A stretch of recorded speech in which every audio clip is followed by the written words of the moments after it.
This is the CHRILLCAST. I'm Chris. Will. I'm Dan. And Dan happens to be in the video over there. Hi, me. What was that? Hi. Will, why don't you give us our quick Wildcard Wednesday slogan here? It's Wild Card Wednesday. And today we're going to be ranking the Halo games, which is why that was the biggest reason I asked Dan on the podcast this week, because I thought it'd be a lot of fun to rank the games with him. On top of him, we asked for ratings from our other friend of the channel, Billy from VISNAWesome. He gave us our rankings, but due to we really just only ever have one actual guest on the podcast, because it gets complicated if you have more than one. So Billy gave us his rankings, so here's his plug. Go check out VISNAWesome. He's got an awesome YouTube channel. He did his last two videos on dating Colonel KFC, the dating game, that dating sim. They're pretty funny. Go check them out. But our guest this week is Dan from Nerd Talk. I highly recommend you check out his Halo video. And I think we've probably given him like 6 views since I've clicked on his channel 6 times during this podcast. Nice. So you're getting some views out of this podcast, whether you get anybody else to sub to it or not. The balance is going to be all weird, right? Well, I mean, we've let it just play the whole time. You're going to get like the full 100% view duration for this podcast. That'll be nice. I appreciate the boost. There you go. So we're going to be ranking the Halo games, starting with me at number 7. We're only doing the first-person shooters, no Halo Wars.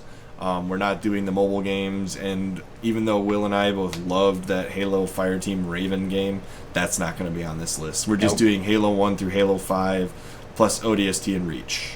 Yep. So, number 7 for me, Halo 5. It happens to be the only Halo game that I did not complete on solo on Legendary in the entire time I've played Halo. And I was so disappointed in the campaign that I never even checked out the multiplayer. So that's why it's the bottom of my list. Yeah. Will, what's your least favorite Halo game? My least favorite is Halo 4. I was really pumped for this game when it came out. I was definitely on that hype train. It looked beautiful. However, I really felt that it did not play well. It did not play like a Halo game. I didn't feel right. Everything seemed off. I think the story was actually pretty good, except for some really weird exposition parts that dump 3 or 4 novels on the person in a couple seconds. But I also thought the multiplayer was trash, which is why I have this so low. It felt like Call of Duty, and I was just not happy. I think this is no, I don't think this is definitely the game I played the least online. All right, Dan, what's your number 5? What number 7? My number 7 is Halo 5 with an asterisk. Full disclosure to both of you, and it's going to be mentioned in my next video, is I haven't actually played Halo 5. So, asterisk. Okay. Fair, though, that's at the end, though. Can I ask you a question, Dan? Sure. I guess I can cut this part out if you're uncomfortable with it, but I was just going to ask, how does the Xbox look over in Japan? How does it do? How does it sell? Yeah. Not well, unfortunately. It was actually a struggle for me to find an Xbox here, and it was on sale for less than $200, but for standard PS4 used sell The PS4 sells for what now? about $400, so double the Oh my price of the gosh. Xbox. Yeah, it's a big gap. Holy cow. Their PlayStation. Yeah, no, I'm more of a PlayStation user myself, but I always had Xboxes until the Xbox One, really. Anyway, so Halo 5, you have not played it. That's your asterisk. So, Billy ranked Halo 4 at the bottom. I gotta think it's for the same reasons that Will did, but Billy is actually slightly younger than us, Will, which is why I think some of his rankings later on are more in tune with the release schedule that he saw as he was coming up with the Xbox. Might be why he ranks some of the games differently than we did. And he can't tell us any different because he's not here. That's correct. He's going to comment on here and be like, you guys! I'm gonna timestamp that part. Mm-hmm. Put it in the comment section so Billy can be like, "You guys." Anyways, he gets very animated. I'm sure that's exactly how he would actually respond. Mm-hmm. So based on our ranking, I should do the aggregate at the end. We're not going to do that right now. I'll do that at the end. So number 6, for me it was Halo 4, and mostly because I actually completed the the solo campaign on Legendary by myself, which makes sense because it's solo, right? But I don't think I ever played this one co-op, mostly because none of my friends were playing it when I was playing it. But I also never played the multiplayer, so I never got the disgust of playing the multiplayer. All right, Will, what's your number 6? This is going to be controversial, but it's Halo 3 ODST. I disagree. Whoa. I'm not saying I dislike this game, because I definitely do. However, we're ranking the multiplayer... Wait. Go back. You said, I'm not saying that I dislike this game, because I definitely do. I definitely do like it. Okay. Okay, my bad.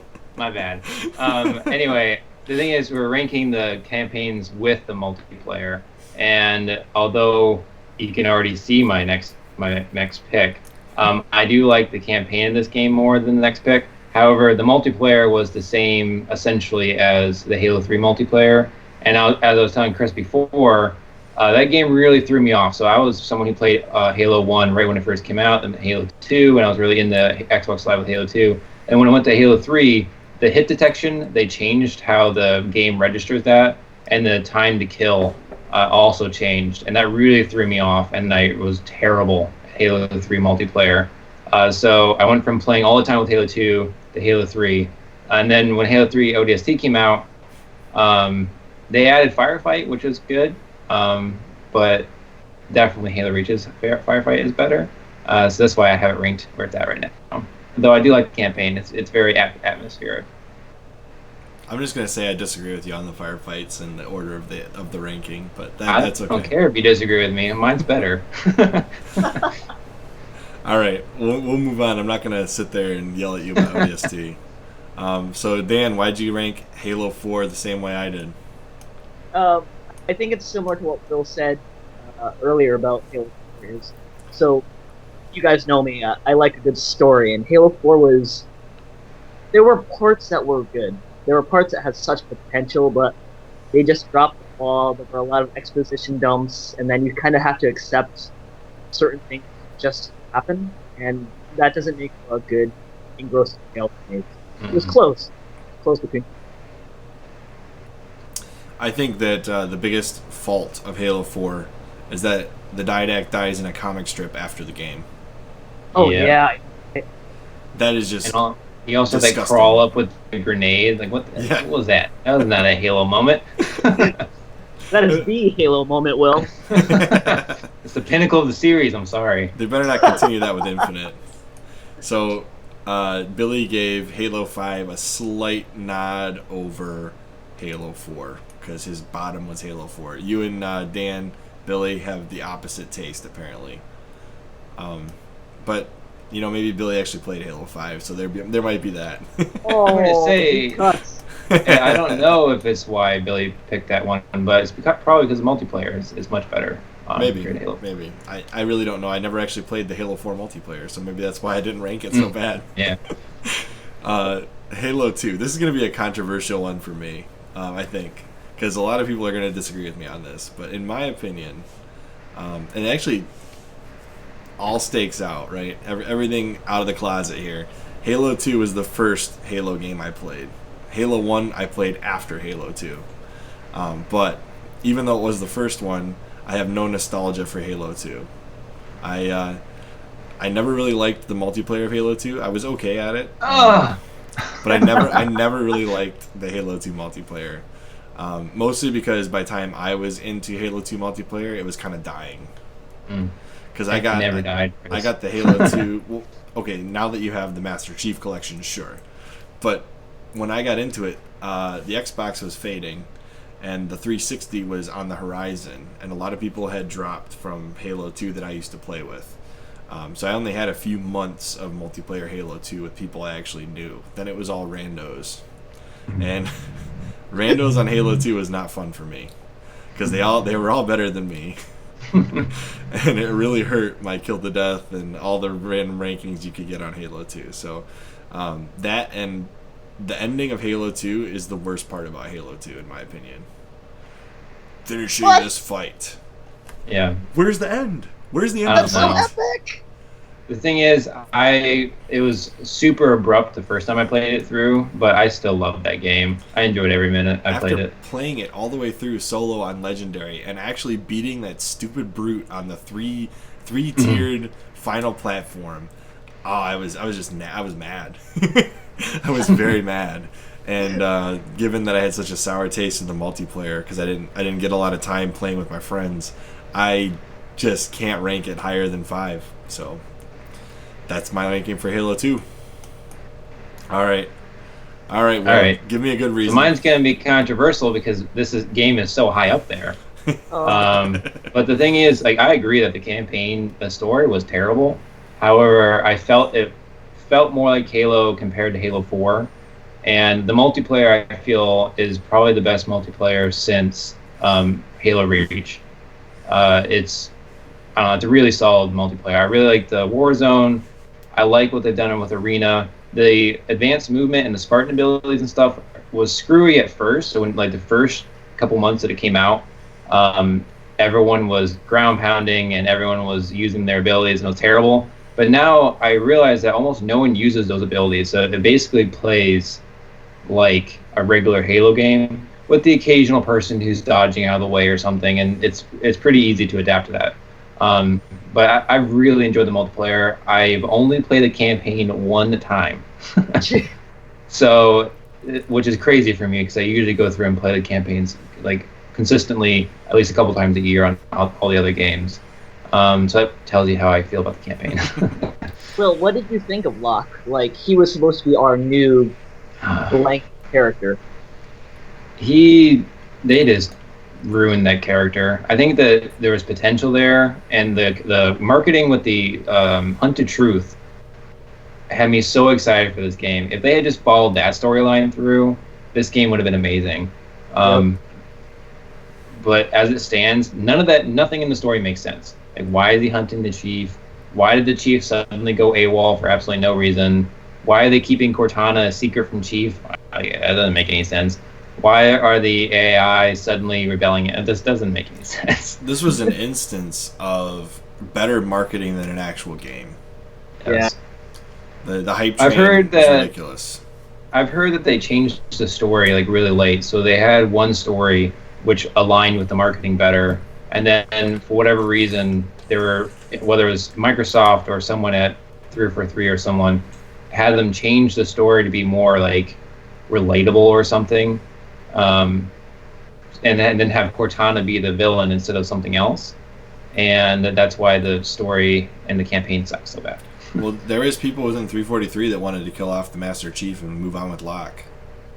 I think if it was done right, I would be okay with Chief stepping aside. He had his trilogy, and now a new trilogy should be X, Y, and Z. But if he'd gone down in that bro fight that they had, it would have been. That's not how Chief goes down. But the thing I see most with Halo 5, the biggest problem I see with it is you've got now a second game under 343's belt, with a character they did not invent. And they don't want to keep doing that. It seems like what they want to do is move on from the Chief, and they can't, because the Halo fan base is a fickle one that will probably not move on from the Chief and always love the trilogy. So how do you move on with that? You're kind of in a bad position as 343, where you have a character that you don't necessarily love and you want to move on, but you can't. But yeah. All right. Well, I think it seems that they're finally figuring it out with Halo Infinite, but we'll see. We'll see. All right, Dan, give me a reason why number 1 is number 5. I love CE, man. It's a great game. It's just, I love the games above CE so much more. I've probably played Combat Evolved the most out of all of them, though. I do it a couple times a year. I'm not a big multiplayer fan, but story-wise it was good. And, of course, you have the Magnum, the legendary Magnum in this game, which is awesome. So it deserves a top-tier place. But ODST and the other games above it are just edge it out. And I think that Halo Combat Evolved as a victim of Billy's age, in that he did not get to play it at its peak, and then he also didn't redevelop love later for it when the anniversary game came out, which played exactly like the original except with updated graphics. And for me, that was amazing. Mm-hmm. But for people that didn't necessarily get into it from the get-go, probably not so much. It plays so well still. You can play it now and it feels like a recent release. So I think I ranked this game the lowest out of everybody in the list. Number 4 for me was Halo Reach. And that's not because it was a bad game. It was, in fact, I thought it was a great game. But when you have 5 great games out of 7. Yes. No, somebody's got to be a loser out of the top 4. So Halo Reach for me just didn't edge out the 3 above it. And for various reasons, I didn't like the multiplayer of Reach. I'm probably on the outside looking in on that one, but I really did not like Reach's multiplayer. I liked Firefight, and I liked the campaign a lot. In fact, I would even say I loved the Halo Reach campaign. It's probably one of the better storylines of the bunch. Yeah. But even though it destroyed the canon, that's fine. It did a little bit, yeah. I'll give you that. But I did like it a lot. I thought it was well written. I thought the story was there, and it was it was great. The gunplay was tight. I actually cared about the characters, and the ending was like beautifully sad. I played it from start to finish on solo legendary, and by the time I was done with that game, I was like, oh my god, this is so sad. And just sitting there trying, I think I played the end part of the game. I think I made it like almost an hour at the end there. Oh wow. And it was so hard to just set the controller down and let it play out. So, all right, Will, number 4 for you. And I'm not happy with you about this. Yeah, I know like Halo 3 is most people's favorite, but hear me out. I do love, the thing is these last couple rankings are so hard because I love these games so much. So I really would flip-flop. If you asked me another day, I probably would change it. But just going back when I remember getting this game, how excited I was for it. And when I put it in, actually this is my first HD game. And I had it hooked up to an HD television. And I actually just stared at the graphics because I was just so blown away. And I remember shooting the water and how it ripples and the bodies float in the water. And I just remember like, this is the greatest. This is the pinnacle of gaming has happened. So I love the campaign in this. I love the added weapons they have and the different mechanics.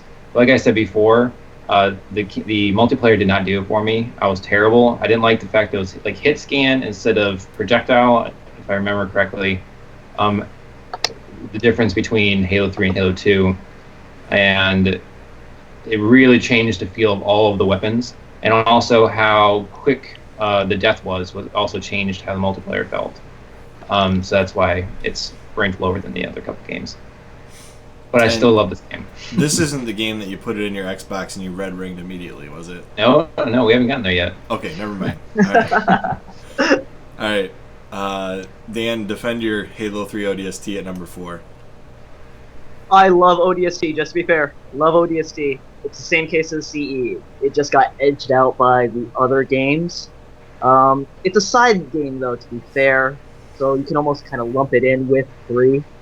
The characters are great. The music, the ambiance, the whole thing is just marvelous. But it didn't progress the epic of the main trilogy. And so you kind of have to lower it below the big 3 or 4. Okay, that's fair. Mm-hmm. And then Billy ditto. I guess ditto. Billy gets a ditto on this one. Mm-hmm.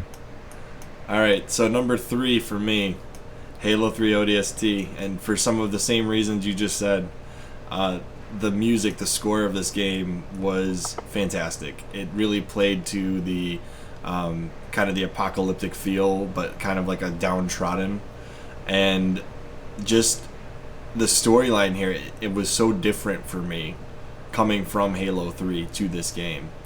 And the fact that it's going on at the same time as Halo 2, it's just so you can kind of line it up with the storyline of Halo 2 and understand what's going on.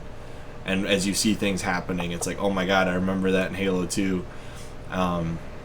And I have to say, if Halo 2 ended differently, Halo 2 would be number 3 for me. But that ending, I just didn't like it.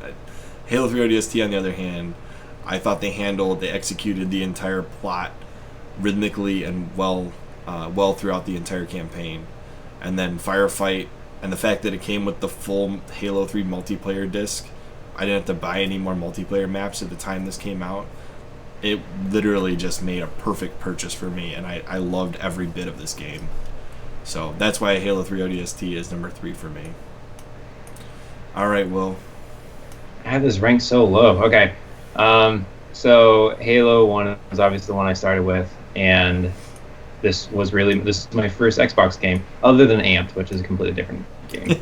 But I love the atmosphere. I love the story. I felt like such a BA going through as Master Chief. And the thing is, I was way too young for this game. So when we got to 343 Guilty Spark, and like the first introduction of the Flood, that terrified me. I couldn't actually get through that level when I was little, so I actually had my brother beat it for me. But obviously years later, I'm fine.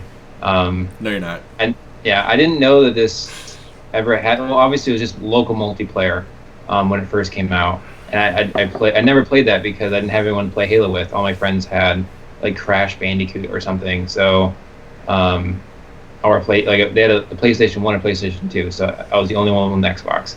Thus, I always played Halo by myself. And when I got the Master Chief Collection is when I played the online, and it's okay. It's not nearly as polished as the other ones. However, the campaign, the amount of hours I've sunk into this, definitely earns a ranking in the top 3. I can't even tell you how many hours I've put into Halo 1. It's insane. All right, Dan. Halo 3 at number 3. Halo 3 is a great game graphically for its time. It still stands up. Oh yeah. It's the culmination of, it's that trilogy. It settles the human Covenant war, kind of cleans up the Flood nicely. It was just so good.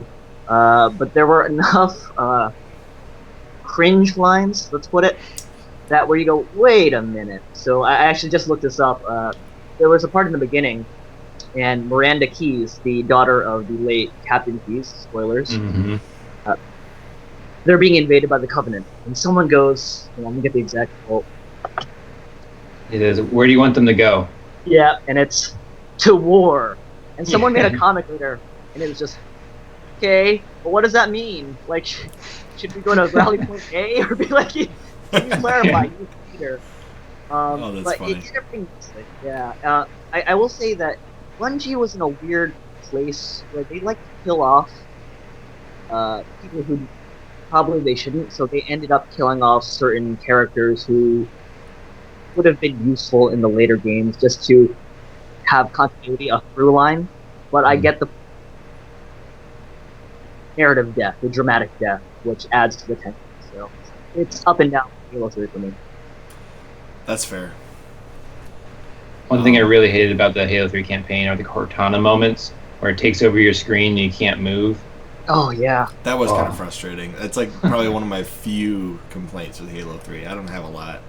Yeah. And then Billy's got Halo 2, and I think the reason why, and I've got some other reasons why Halo 2 did not make the top 3 for me, but I think the reason why Billy's Halo 2 is at 3 probably as a result of his age in gaming.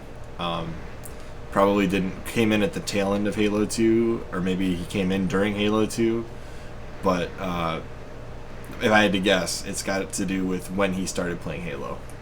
And if he got the Master Chief Collection, which I believe he does, it looks way better than it used so to. Good. But, but it plays the same as the old Halo 2. It does. But it looks amazing. It does. That was my favorite thing about the Master Chief Collection was the Halo 2 anniversary. All right, my number 2 is Halo Combat Evolved. And if I had a tally for the number of hours of all the games I've ever played, this one would probably be in the top 4 games of the amount of hours I've sunk into it. And that's between Halo 1, the standard for the Xbox, Halo CE for PC, and Halo Anniversary, because I've played all 3 of them. And I loved all the versions of Halo 1. It has probably one of the most epic endings to a video game ever in the history of video games. That riding on the Warthog at the end it's amazing. Just takes me... Like, I can play that last level any day of the week, 365 days a year, and still enjoy it. That's how I really feel about the end of Halo 1. And that is the biggest reason I did not like Halo 2, was because I came from such an epic ending to just killing a brute on a 3-tiered column with Sergeant Johnson essentially doing most of the work. And then finishing this fight where nothing actually happened. He's just on a ship flying towards Earth. I don't care. Or not, might have been on Earth, I'm not sure. But it just didn't make any sense to me. Why would we finish this fight and then wait how many years for Halo 3? It's such a cliffhanger. Like, I guess if you played Halo 1, 2, 3 in succession, it wouldn't feel like that. Like how Netflix does with now the shows you got. And there's like no pause between each episode. But for me, it was such a weight after finishing this fight was uttered. And I just like, the weight, it's just, to me, it ruins Halo 2 for me. But then he jumps off of the ship and he flies that through space. Doesn't matter. Lands. Doesn't matter. Yes, it does. No. So, all right, Will, why is Halo Reach your number 2? I loved Halo Reach. I can't even think of a single complaint I have about this game, other than not playing as Master Chief. Obviously, it's not his story. I don't know. I like the marketing. I like the story itself. I liked it felt contained, but it still had those like bombastic moments that Halo is known for. All of the new weapons felt good. Besides that one that shoots out the plasma grenades, that one was dumb. The plasma caster or whatever. But the little mini Wraith, the purple one, I can't think of what it's called right now. That was an amazing vehicle. It's one of my favorite vehicles that they have added to the Halo games, and it hasn't come back since, which is very sad. But I liked all of the campaigns, like campaign missions. I really liked the multiplayer. Every time I would boot up a game, and you could like pick out like what your power up was. So like jetpacks and anything like that, I would scream out jetpack. And it was like right in the beginning of the game, everyone can hear you, so everyone would groan. But that's what I would pick. So I always had the jetpack, and I love jumping around the maps. I do have a complaint. So most of the maps are made in Forge, and they almost all looked identical. Yeah. So they all had the metallic look to them, and they were very similar. However, the gameplay made up for that, and I really enjoyed it. That's fair. I think other than Halo 2, this is the game I played the most online. Just wanted to add one thing real quick on the Combat Evolved. After I played Halo 2 and I went back to play this, I never went back to Halo 2. Really? Yeah, pretty much. I think I played Halo 2 once after I was done with Halo 1. So, with that setup, Dan, why don't you talk about Halo 2 now? Well, you know, they're out. No, yeah, I think Will had mentioned it before. It changes day by day. Halo 2 and Halo 3 will probably shift up and down just depending on my mood, but I have just such good memories playing the campaign, and it's so vivid for me still. There were no, like, real frustrating parts of Halo 2 for me. It was all challenging, but there was never that one, I want to throw my controller. And Halo 3 had a couple of those, especially the, the Jackal snipers, and in the first level. Mm-hmm. Halo 2 never had that for me. It was just a consistent challenge where you're hopefully building your skill. Story-wise, I thought it continued on very well, but I think the biggest part is the Arbiter. Yeah, that was pretty cool to add the Arbiter in. You're that was seeing super controversial at the time, but yes. No, I mean, what did you guys think about playing as the Arbiter? I love the I Arbiter mean, levels. yeah, I enjoyed it. I was very confused when that opening cutscene happens and he's getting off of the ship and you see him like light the plasma sword. I didn't know what was happening, and I was like, wait a minute, why am I playing as the elite here? Did you I skip will. the scene where he's getting dragged through the muck to the prophets and That's the stuff? that's the beginning of the game, man. You I was don't. It gonna goes say, from how do playing as you? Master Chief. Well, you could just be getting the story. Yeah, I guess it's You didn't true. necessarily like you're playing Halo. You expect to play as Master Chief. Don't correct me on this. You know exactly what you're feeling too. No, I didn't um, because it was my first experience with Halo. Shut up, Chris. I did not know what you were talking about at the time. In fact, it was a little jarring for me going back and not playing as the Arbiter at all. But then it was I a got super used to it. controversial decision. Yeah, people were really pissed about it, which is why he's not really playable in Halo 3 unless you're playing on multiplayer and co-op. Is that I thought what? that was a cool. Actually, Yeah, that's why they didn't have another like Arbiter mission. What was your first experience with Halo, Dan? it was CE. I got it on computer on the cheap, so Okay. I played it, and then I kept replaying it, and then I got into the books, and then finally I got a chance to play Halo 2, and I loved it. It was great. Was it hard for you to get a hold of Xbox and Microsoft products to get there? No, I mean, you can get a lot of stuff online. You order it on Okay. eBay or whatever. But I was playing on a very underpowered computer, so I was kind of proud of myself that I got it to work, and then I got to play a PC game. That was part of it. Gotcha. But yeah, it was a good idea for them to show us the Covenant perspective that they're not this faceless enemy force anymore.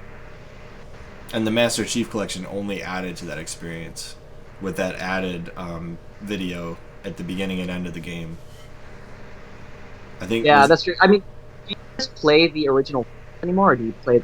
Yeah, I still play mine. When I play Halo 2, I play the original copy. I don't have the Master Chief Collection anymore, but I will soon on PC. Yep, I have it actually. I have your copy still. Yeah, you do. So Billy, I think this, like I said before, I think this has to do with when Billy got into the series, because if he got in with Halo 3, his ranking system makes sense, because he would have played Halo 3 first, and then went back to Halo 2, and then went back to Halo 1 most likely, or maybe he went Halo 1 then Halo 2. Maybe he just liked these games more, man. Why are you trying to? But he's like this apart? he's like 3-4 years younger than us, Will. Uh-huh. I think that makes a lot of sense. If his order of introduction to the games was Halo 3 first, it makes a lot of sense. Oop. Oh no, you ruined it. No, it's okay. All right, number one. Number one for me would be Halo 3, and it's no contest for me. Halo 3 is the best Halo game for me. And it kind of makes sense, though, because Will said he lost his rhythm going from Halo 2 to Halo 3. But for me, it was like I went from Halo 2 to Halo 1 to Halo 3. So, like, nothing really ever got comfortable for me before I went to Halo 3. Okay. When I got to Halo 3, then I got very comfortable with Halo 3. And part of that reason I loved Halo 3 so much was the hype train for me was insane. It's just the music, they did like the scores on YouTube, the trailer. I mean, by all accounts, if they would have done anything less than what Halo 3 wound up being, I would have been extremely disappointed, because the hype train was just so it was going so fast. By the time I actually got Halo 3, I was like, into the disc. My brain's not working now. Into the disc drive immediately. Boom. The optical drive on the 360, and I played it from start to finish in like one weekend. And then I played Legendary the second weekend I had it. And then I played it again and again and again and again and again. It's one of the few games that I can honestly say I never got bored of it. I just ended up buying more games I had to play.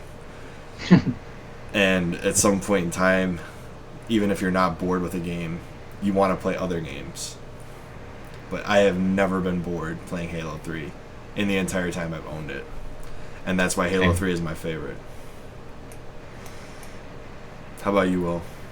So before I talk about this game, I forgot to say with Halo Reach, that's a game that when I bought it, and the moment I put the disc in, my Xbox crapped out. So I had to wait 3 months to get my Xbox fixed. Anyway, So Halo 2. Obviously, this was the first game that I had with Xbox Live. It was amazing from start to finish. Dual wielding was amazing. The thing is, as much as I love the campaign, this is probably the only Halo game that I really identify my love for the game with the live component. I played tons and tons of multiplayer on this game, and that was with both of my brothers, but also with random people, like Chris was saying, where every time I entered a new match, a lot of times, again, I was really young, so I didn't know necessarily the rules for each game type, and I would ask, like, what is the rules to this game, guys? And the thing is, the community was so nice, so they would actually answer the questions, and they would help me through the match, and it was great. And one of my favorite was like Fiesta, I think it was what it was called. And you respawn with a different weapon each time, and that just really varied the gameplay. This is the game you got the sword for the first time, dual wielding. You get to see the Arbiter's perspective, and also like it fleshes out the Covenant, so you kind of get to see their point of view. I thought the story was pretty ambitious. You can see that they weren't able to finish it, which is why it had such an abrupt ending. But I enjoyed it. The brutes were a huge pain in the butt, though. Yes. Oh my They god, were that really was so jarring. A lot of people complained about that, and then they were just kind of shoved in there last minute. It almost felt last minute. Oh, it was last minute. If you watch the Vidocs, they say that was like the last decision made for the game was to put those things in, and you can tell. And I just want to add to what Will said about the Flood. Thinking about earlier, not right now, when you talk about Halo CE, I should have said this earlier, but just the whole thought of a parasitic life form taking over people's bodies is the most creepy enemy, and everybody will hate them. Mm-hmm. But in Halo 2, isn't it Halo 2 you team up with the parasite for a minute? No, it's Halo 3. But he has that conversation with the Chief and the Arbiter in Halo 2. Oh yeah, it does. So when I first played the game, I had no idea what was going on there. He's talking to this big flappy flower, and that was weird. Subsequent playthroughs, I figured out what was happening, and also the Master Chief Collection really makes that obvious what you're talking to now. Yes. Because you can actually see the bones and stuff dripping out of his mouth, and it's really gross. Mm-hmm. But that if you watch the original graphics, it looks like a big flower. It does. I agree with you. I was super confused when I played it the first time. But that is one of the most interesting things, is that he wants to team up with the Master Chief and the Arbiter to put a stop to the Covenant killing off all life forms, because it's in the best interest of all three parties. Mm-hmm. The humans, the elites, and the Flood. Because the Flood lose their hosts if they, and then obviously the Arbiter's race and the Master Chief's race are all removed. I thought that was one of the most interesting, as far as storytelling goes, one of the most interesting elements in the Halo series was when that occurred. And then the same kind of idea in Halo 3 when they're going on that bridge to go kill off whichever prophet that was. Regret, I think. Regret, I think you're right. Or no, it's Truth, isn't it? Because Regret dies you get to punch him in the face in Halo 2. Oh, you're right, you're right, yeah. Either way, I think when the Flood and when all the goals align, it's very interesting. Mm-hmm. It's very well written. There's still time to stop the key from turning. Oh, it's so good though that the voice acting is great in Halo 2 though. Oh yeah. Yes. So, Nerd Talk, Dan here. Tell us why Halo Reach is your favorite. Because it's objectively the best game. No, I'm just kidding. Objectively, huh? I know, right? Well, I know it's controversial because it introduced Spartan abilities, right? Well, yeah. And that kind of ended up being the norm. Yes. Yep. Every other game has it now. Yeah, so I can understand why people wouldn't like it for that reason. But I love the entire scenario. The fact that you can completely customize your own Spartan and he's you. That was great. But I also like a good tragedy.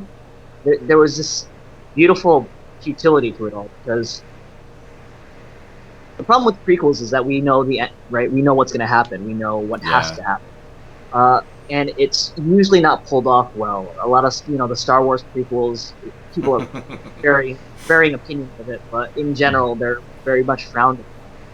Halo Reach is probably the first prequel where I went, I'm okay with seeing this story play out. It went against the fall of Reach, but I'm able to kind of segregate that a little bit in my head and just appreciate the game. But you're just doing your best. You're just a soldier who's watching your teammates just get killed off one by one, and just keep going because that's what a Spartan does. And when you read Ghosts of Onyx, you actually understand that their backstory is even more tragic than that, but still they keep going, they keep fighting. What else can you do but keep carrying on your best for, care about, and do your duty? So I just love the entire narrative, the themes. Remind me though, did ODST or Reach come out first? ODST. So ODST, in my opinion, was almost the beta test of the squad mechanic, where you're like not like squad mechanics. There's no true squad mechanics in ODST, really, but the whole squad is a beta test in ODST for the squad and Reach as far as writing style goes, in my opinion, because it's kind of a similar story, kind of. I mean, wouldn't you agree? I don't know about the story, but definitely a lot of the mechanics were beta tested. I mean, that is common knowledge now that that a lot of the ideas that were in Halo ODST were testing for Reach.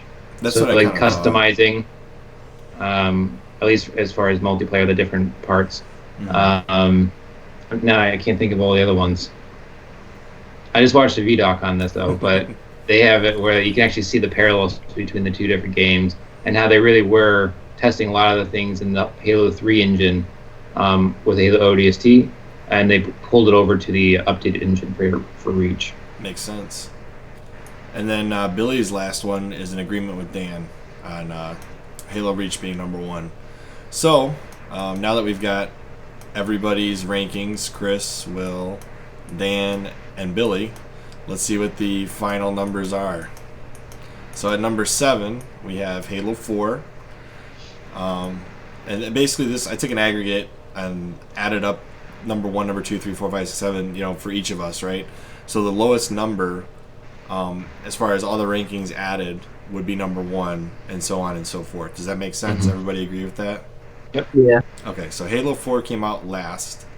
And I think mostly because Will ranked Halo 5 at 5, unlike the rest of us who put it at 6 or 7. So it got a boost above Halo 4. So Halo 5 got to be number 6. Aggregate score for Halo 3 ODST was number 5. And then Halo 1 is number 4. Halo 2 is number 3, probably mostly my fault, since I ranked it at 5. Halo 3 got number 2. And then the top score was Halo Reach. And that is the final ranking. So here's the total picture. Yeah, that's the definitive ranking. No one's allowed to argue with us. Yes, that is exactly true. Billy is almost exactly what it ended up coming out, by the way. Yeah, Billy is really close. He mixed up these two, and that's it. Oh my gosh. Yep. Wow. That is hilarious. He clearly weighted his decisions. I guess he did. So kudos, Billy. I'll make sure your channel gets a shout out in the actual video, as well as Dan, since Dan did most of the work here. But no, I thought this graphic was the best way to show all the scores, and I'm glad I put this together before the video. So, any last thoughts? Anything you want to see brought back or removed in Halo Infinite? Just real quick, since we're like way over our normal time frame for this video. Dual wielding. What? Oh, dual wielding. Yeah, sure. Agreed. Dan? Noble 6. Oh, yeah. Noble 6. Give me more than that. From Reach, man. From Reach. Oh, okay. Yeah, that's fair. How about triple wielding the Needler again? No, triple wielding. Did you know about that glitch, Dan? No. On Halo 2, the Needler was introduced. Correct? We didn't have Needlers in 1, right? No, you did. Okay, well, dual wielding the Needlers was introduced in 2. So if you were to pick up a Needler, swap to your alternate weapon, pick up your dual wield as a Needler, you could swap your primary on your your alternate weapon as a Needler, and then you'd have dual wielding Needlers, and your alternate weapon would be the Needler. And so you'd shoot two blasts out of your hands, right? Like if I can line this up, there we go. So 2 here, and then the third shot would come from somewhere beneath your belly button, and you would actually shoot 3 needles at the same time. And I've tested this out even on the Xbox One version of the game, and it still works. Very cool. Like the game super easy. You're just ripping through everyone. Oh yeah, it makes the game like on multiplayer. I used to do this all the time, and it pissed everybody off. That's what is considered a noob combo. No, it's not when you have triple wield.